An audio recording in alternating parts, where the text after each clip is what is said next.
I went through my fiancée's phone after suspicions and found a detailed plan to fake her own kidnapping and make me pay the ransom. I replied by changing my number and alerting the authorities to her impending disappearance. She was frantically trying to explain it was her creative writing project. I, 32 male, never thought I'd be one of those guys, the ones who snoop. But here we are. My fiancée, Ashley, 29F, had been acting off for weeks, vague about her spending, jumpy when I came into the room if she was on her laptop, weird hushed phone calls. Little things that added up to a big knot in my gut. We've been together 4 years, engaged for 1. I thought we were solid.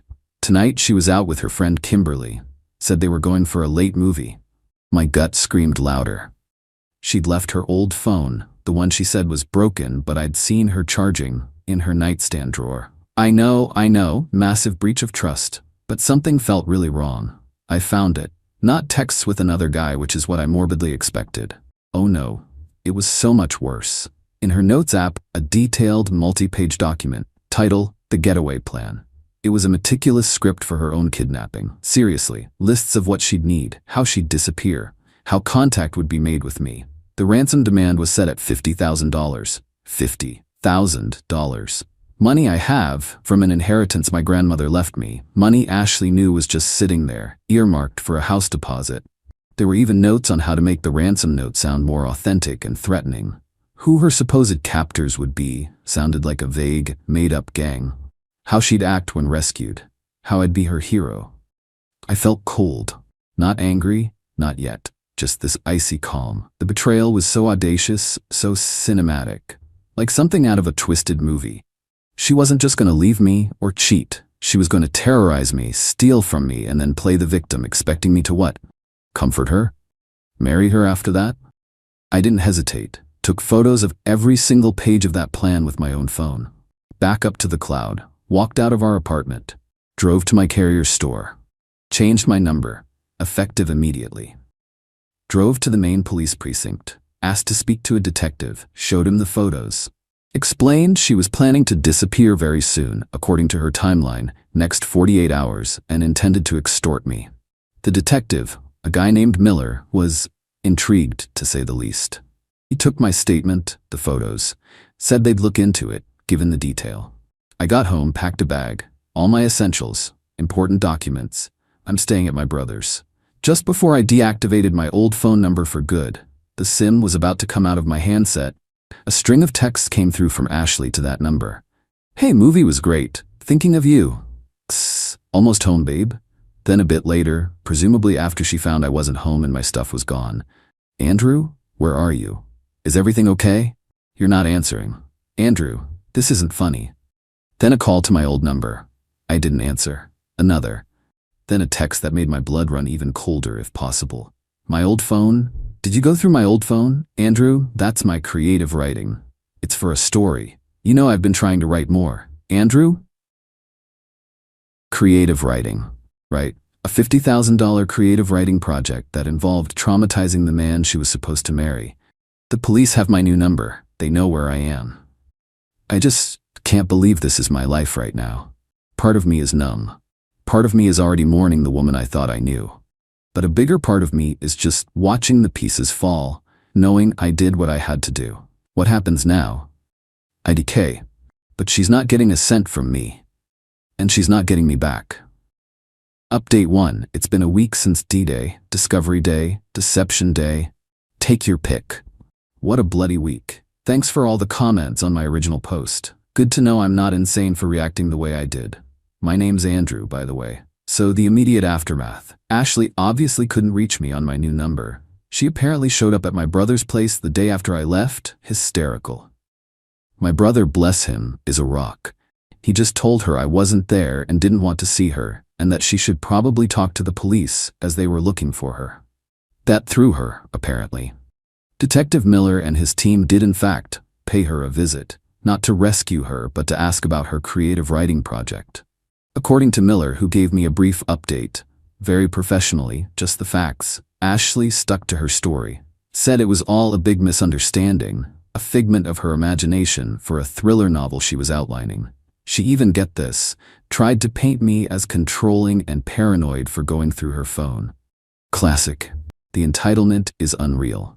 Her best friend, Kimberly, the one she was supposedly at the movies with, has been blowing up my social media, my email, the one Ashley knows, even tried to contact my mom. Kimberly's messages are a mix of, "How could you do this to her?" and "She's a mess, you've destroyed her."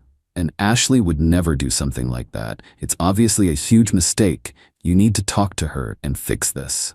Kimberly claims Ashley showed her the story notes ages ago, and they even laughed about how over the top it was. Right. So Kimberly, you knew about a plan to fake a kidnapping and extort $50,000, and your reaction was to laugh? Or are you just covering for her now? Smells like BS either way. Then Ashley's mom, Betty, called my mom. Full-on guilt trip. He's misinterpreting her artistic expression. She's sensitive. This stress is going to make her ill. They were so happy, he's throwing it all away over a story.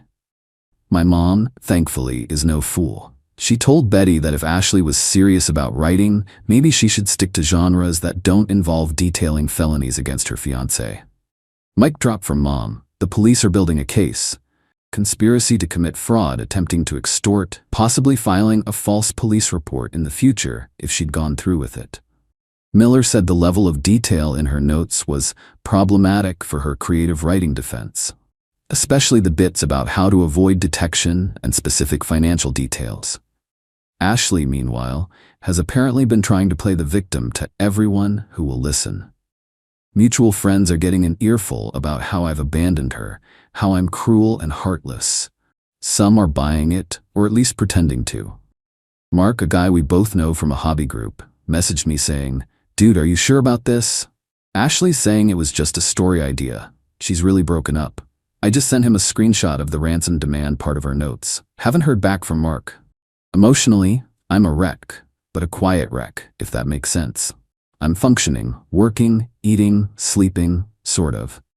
But there's this constant ache. The betrayal is one thing, but the gaslighting now, the attempt to make me the bad guy, that's a special kind of twisted. I've had a couple of moments where I almost buckled, thinking, what if it is a misunderstanding? But then I look at the photos of those notes. The cold, calculating detail. Nah, my gut was right. My actions were right. The latest? Ashley apparently tried to access our now frozen, on my lawyer's advice, small joint savings account we had for wedding expenses. It wasn't much, maybe $2,000. My lawyer had already flagged it, so no dice for her there. That was yesterday. This morning, I got an email from a new address, clearly her. "You will regret this, Andrew. You are making a monster out of me. I just wanted us to have a better life. That money was just sitting there." A better life built on terror and theft? Hard pass. The monster was her own creation. I just turned on the lights. Lawyer says to keep documenting everything. Police say the same. So I am. Every call, every message, every attempt to spin the narrative. This isn't just about the money anymore. It's about the sheer audacity, the disrespect, the danger she put me in or planned to. Stay tuned, this isn't over.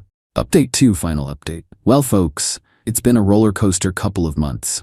Happy New Year, I guess. It's certainly a different one for me. Thanks again for the support. It's been weirdly helpful knowing strangers on the internet get it. So, where did we leave off? Ah yes, Ashley's escalating entitlement and the budding criminal investigation. The creative writing defense crumbled pretty spectacularly. Detective Miller and his team were thorough. They subpoenaed her full phone records and cloud accounts, the ones linked to the old phone. Turns out, Ashley had been researching untraceable payment methods, ways to fake distress, and had even exchanged a few messages with an old, sketchy acquaintance of hers. Let's call him Paul, vaguely discussing needing a big favor that would be worth his while.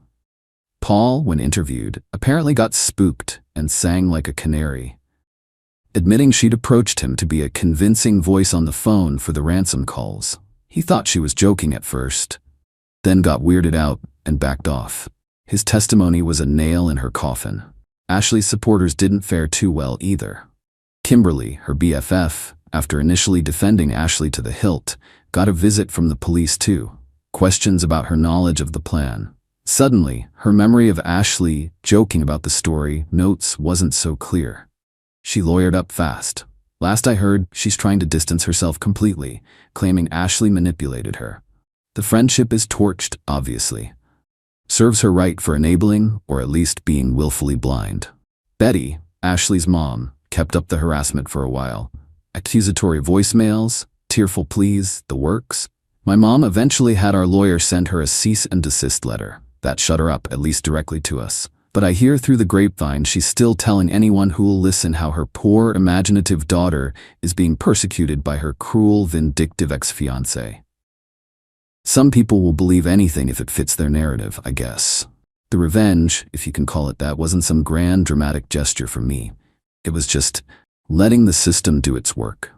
I provided the evidence, I cooperated, and I refused to be drawn back into her drama. The police had enough to charge Ashley with conspiracy to commit grand larceny due to the $50 amount and attempt to extort. The evidence was just too damning. The detailed notes, the research, Paul's testimony. Ashley, faced with actual jail time, finally dropped the creative writing charade with the authorities. Her lawyer apparently advised her to. She tried to plead it down, painting herself as desperate and stressed about finances, conveniently forgetting she had a decent job and I was financially stable. She even had the audacity to suggest, through her lawyer, that I should make a statement saying it was a moment of madness and that I'd forgiven her.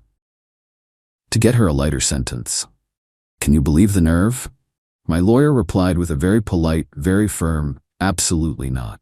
The satisfying part? Last month, she took a plea deal, avoided a lengthy trial, which I was honestly relieved about. She pleaded guilty to attempted extortion, got 2 years probation, a hefty fine. Ironic, huh? Mandatory psychological counseling, and a criminal record that will follow her around like a shadow. She also had to pay all my legal fees associated with this mess, which wasn't insignificant. The $50,000 from my inheritance is safe, and the small joint account was dissolved, with the funds returned to whoever deposited them, mostly me. Seeing her in court that day for the plea, she looked small, defeated, not remorseful, mind you. Just annoyed that her brilliant plan had backfired so spectacularly. There was no flicker of, "I'm sorry," just pure, unadulterated resentment aimed squarely at me. That look confirmed I did the right thing. Entitled people rarely see the error in their ways, they just regret getting caught. As for me, I moved. New apartment, fresh start. The old place had too many ghosts. I'm in therapy myself, actually. Unpacking this level of betrayal isn't easy. There are days I'm still angry, days I'm just sad for the relationship I thought I had. Trusting someone again? That's gonna take a long, long time. It's hard not to feel like a fool for missing whatever signs were there. But I'm working on it. I don't feel like a hero. I just feel like a guy who narrowly avoided a disaster of epic proportions, orchestrated by the person I was supposed to spend my life with. It's a sobering thought. So yeah, justice, of a sort, was served. Not in a blaze of glory, but in the quiet, methodical turning of legal wheels. Ashley got consequences. Real, tangible consequences that stemmed directly from her own calculated actions and her relentless entitlement. And I got my life back. It's a bit battered, a bit bruised, but it's mine. And I'm slowly, carefully moving forward. Thanks for listening, Reddit. It's been a journey.